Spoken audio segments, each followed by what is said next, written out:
आज दुनिया के सबसे बड़े टीकाकरण अभियान का दूसरा चरण शुरू हुआ है। इस चरण में 60 वर्ष से अधिक के लोग एवं गंभीर बीमारियों से ग्रसित 45 वर्ष से अधिक के लोग आरोग्य सेतु ऐप में जाकर अपने टीकाकरण का रजिस्ट्रेशन करा सकते हैं। आज दूसरे चरण की शुरुआत में प्राइम मिनिस्टर नरेंद्र मोदी जी ने भी वैक्सीन ली और उन्होंने अपने ट्वीट के माध्यम से सभी को प्रोत्साहित किया कि वो भी जाकर वैक्सीन लें। उन्होंने कहा, "Took my first dose of COVID-19 vaccine at AIIMS.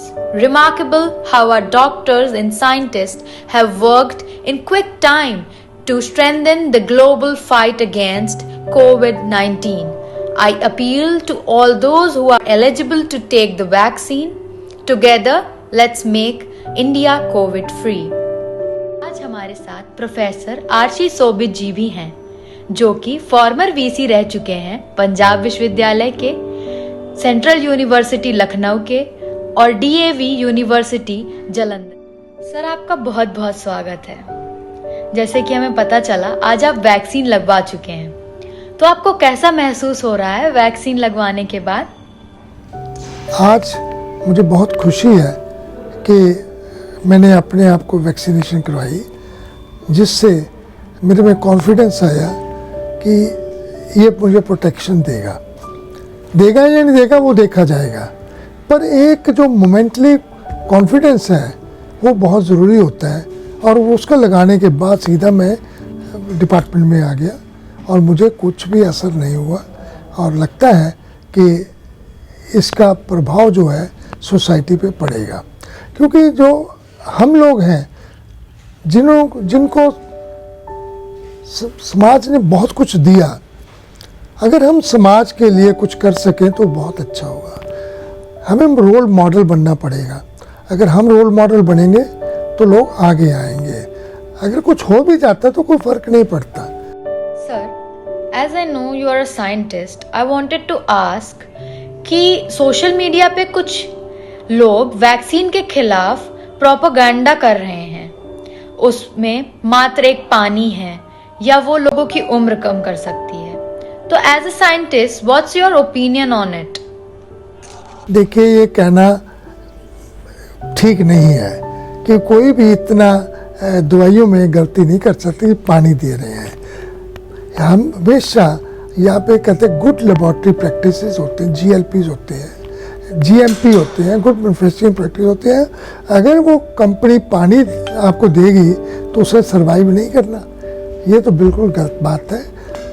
Vaccine है, इसकी कितनी ड्यूरेशन होगी प्रोटेक्शन की, इसके बारे में अभी नहीं बताया जा सकता, but definitely somebody has to get it done so that we will find out ये एंटीबॉडी कितनी देर चलती है और इसकी सर्वाइवल कितनी है। अगर लगवाएंगे नहीं तो फिर कैसे पता लगेगा? बगैर लगवाए, बगैर एक्सपेरिमेंट किए आप रिजल्ट पहले ही बता रहे हो, तो ये तो गलत बात है। ये समाज में ऐसी भ्रांतियाँ नहीं फैलनी चाहिए। हम लोगों को आगे आके उसके लिए ये काम करना चाहिए और देखना चाहिए कि क्या इससे सेफ्टी होती है, क्या प्रोटेक्शन होती है और कितनी देर की होती है। और एटलीस्ट आज लगवाया हमने, 28 दिन के बाद इसके एक और इंजेक्शन लगवाएंगे, फिर देखेंगे कितनी एंटीबॉडी बनी है और फिर 5-6 महीने बाद पता लगेगा कि एंटीबॉडीज रही हैं, नहीं रही, कि और बननी शुरू हो गई है। और उससे फिर आगे भी इसका जो है काम चलता रहता है। आगे रिसर्च भी होगी और उसकी प्रोटेक्शन की आगे इसकी एफिशिएंसी बढ़ाएंगे, एफिकेसी बढ़ाएंगे, ये तो चलता रहेगा। सो बीइंग अ साइंटिस्ट, आप क्या सोचते हैं भारत में बनी वैक्सीन के बारे में? इन्होंने कोविशील्ड लगाई है इन्होंने, एंड देखिए सीरम इंस्टीट्यूट जो है पूना की है, ये सारे वर्ल्ड को देती है, वैक्सीन देती है, सप्लाई करती है। तो भारत तो वैक्सीन बनाने में दुनिया में सबसे बड़ा देश है, सबसे ज़्यादा वैक्सीन यहाँ बन के जाती हैं। तो इसलिए इस पर सवाल उठाना कोई ठीक बात नहीं है। हमें इसमें राजनीति बिल्कुल नहीं लानी चाहिए। हमें सिर्फ समाज की सेहत का ख्याल रखना चाहिए।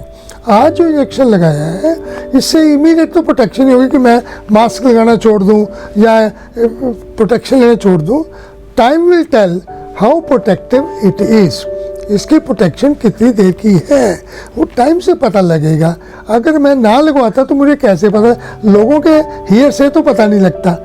अपने आप पे एक्सपेरिमेंट करो और देखो कि क्या होता है, वो बहुत ज़रूरी है। अब मुझे इस समय लगभग 6-7 घंटे हो गए हैं, मुझे तो कोई महसूस नहीं हो रहा कि मैंने इंजेक्शन लगवाया है। ऐसे लग रहा है कि जैसे छोटा सा कांटा चुभा था और तो कुछ नहीं हुआ। लेट्स सी, कल तक देखेंगे, परसों तक देखेंगे। अभी जब हम न्यूज़ देख रहे थे पहले चरण की, तो हमें पता चला कि कुछ मेडिकल प्रोफेशनल्स ने कम मात्रा में वैक्सीन लगवाई है। आपका क्या कहना है इस बारे में कि क्यों मेडिकल प्रोफेशनल लोगों ने कम वैक्सीन लगवाई? देखिए, medical fraternity should come forward. बाकी उनकी देखो, किसी को फोर्स नहीं किया जा सकता। अगर उसका मन नहीं है तो टाइम विल टेल कि वो भी आगे आ जाएंगे। तो देखना, वो मेडिकल फ्रेटर्निटी भी आगे आएगी कि जैसे थे ये चलता जाएगा। कि जैसे कह रहे हैं कि करोड़ों लोगों ने लगवाया है, उसे 200-300 लोगों को कोई इफेक्ट हुआ है। ये तो आम दवाइयों से भी हो जाता है। एलर्जी कईयों को होती नहीं बताते, पता नहीं होता एलर्जी है, तो वो वैक्सीन एलर्जी होगी। तो उससे वही बात नहीं है। जो इसमें फ्रीक्वेंसी है साइड इफ़ेक्ट की, वो इतनी ज़्यादा नहीं है कि जिसके बारे में ज़्यादा सोचा जाए। ठीक है, उसके लिए भी इलाज ढूंढा जाएगा। मैं तो यही कहूँगा कि everybody should come forward, because अगर इसका कोई असर होता भी है तो दूसरों को उसका लेसन मिलेगा। And that's why I am 72 year plus old. इसलिए लगवाया कि अगर मुझे कुछ होता भी तो समाज को कोई फ़र्क नहीं पड़ेगा, पर समाज के लिए एक किस्म का एजुकेशन हो जाएगी कि क्या करना चाहिए। समाज को हमेशा आदमी को देने के लिए सोचना चाहिए, लेने का नहीं सोचना चाहिए। A lot of rumors spread, a lot of fake news appears, but I would like to ask you people to go and get COVID-19 vaccine. मैं आप सभी से अनुरोध करना चाहती हूँ कि आप सभी जाकर आरोग्य सेतु ऐप में अपना वैक्सीनेशन का रजिस्ट्रेशन कराएं और वैक्सीनेशन लें। नरेंद्र मोदी जी ने भी आज अपने आह्वान का पालन करते हुए वैक्सीनेशन ली। आप सभी को भरोसा दिलाया कि वैक्सीन हमारे अच्छाई के लिए बनी है और let us make India covid free and get vaccinated. Thank you.